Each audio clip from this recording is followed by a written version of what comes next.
Lazarus episode 8 now out, so let's talk about it. From anime legend Shinichiro Watanabe, Lazarus premieres April 5th at midnight in Toonami. So episode 8 of Lazarus is now out for you guys to go and check out.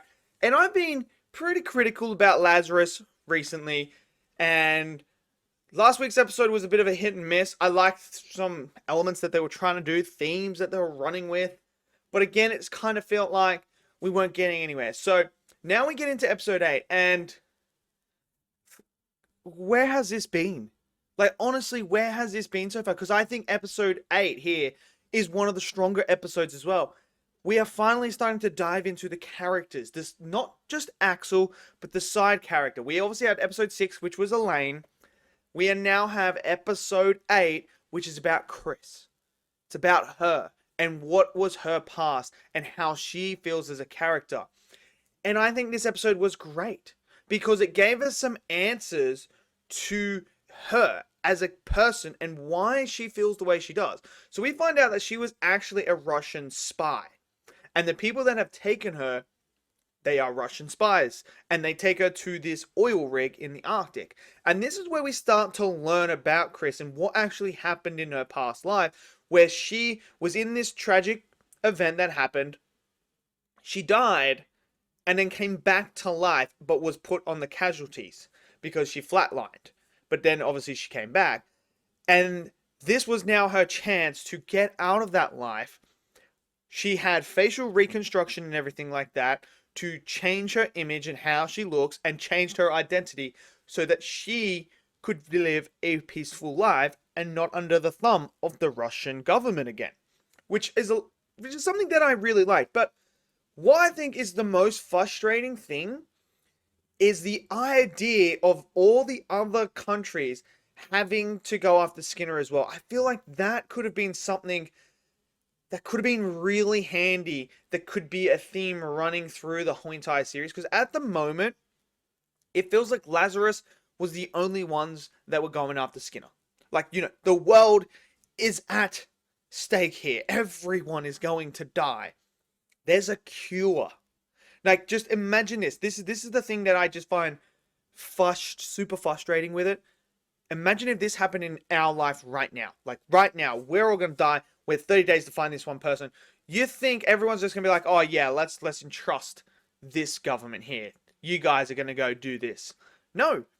Everyone's going to want their hands on the cure because there's profit to be made. There's things to be made. Whoever has the cure has the power over everyone.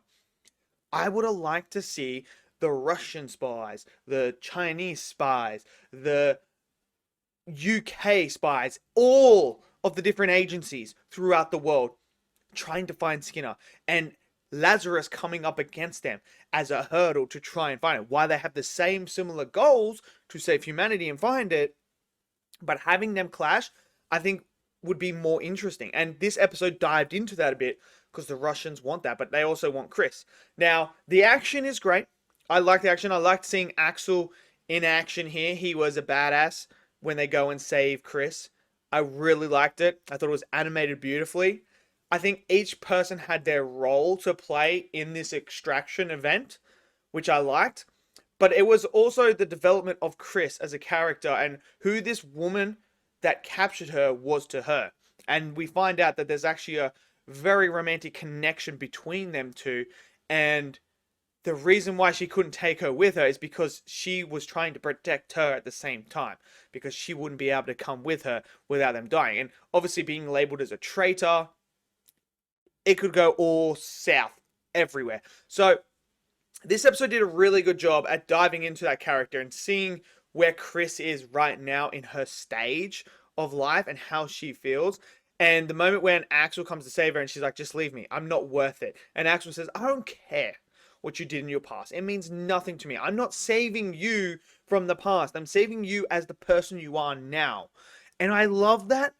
I think that moment when he says that to her, where he goes, I'm not saving you with all the past baggage. I'm saying the person you are right now.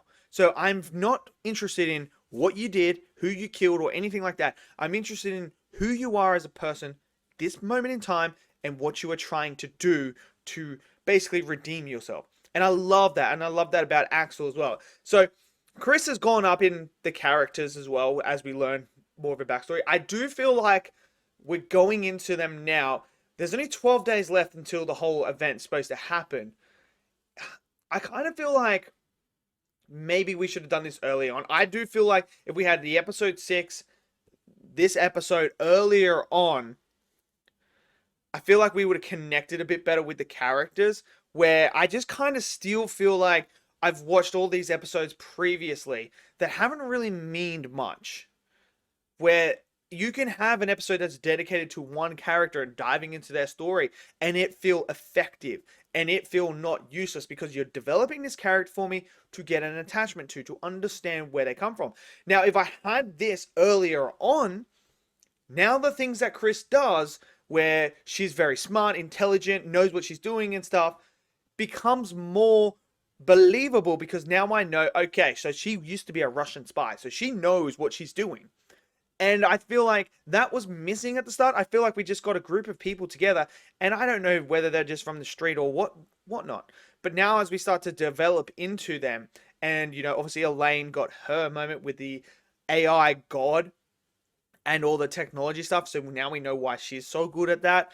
Now we have Chris and why she's so good. I do really wish that these were earlier on in the season because I just feel like the impact of these episodes could have been a lot better.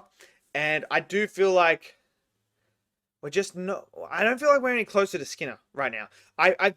If I had to not tell anyone what episode number this was and just showed them this episode and said, where do you think this would be? If you had to put it as an episode number, like within a season, where would you put it? I reckon they would put it around that episode 3, episode 4 mark. And then if you said, oh yeah, this is episode 8, they'd be like, I don't think so. So yeah, there's that. But overall, I thought this episode was one of the stronger ones. It's definitely up there as one of the better ones.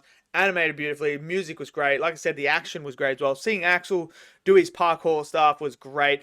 I did find the moment where the guy who beats Chris up, like literally beats her up, and then Chris ends up beating him. He kind of I wanted Axel to beat. I thought Axel would beat him a bit better than that, but Axel kind of got beaten by him, and I was kind of like, well, Chris, I guess she's a spy in that, but Axel's shown that he is very capable of hand-to-hand combat and can beat multiple people at the same time. So I felt like maybe he wouldn't have struggled with that guy as much, but he did take a pole to the face, so there is that. I would have liked a little bit of blood, though, from the pole to the face, because Axel seemed like he was unscathed by it, which was mental, because he's running, and this guy just comes around the corner, metal pole straight to the face. I was like, yo, Axel's got to have a little bit of damage, but he doesn't. But overall, I liked it. Let me know what you guys thought of this episode. Did you enjoy it? Did you not? Smash it in the comment section below. Smash that like button, click subscribe, and I'll see you guys next video. Until then, stay safe, and peace out.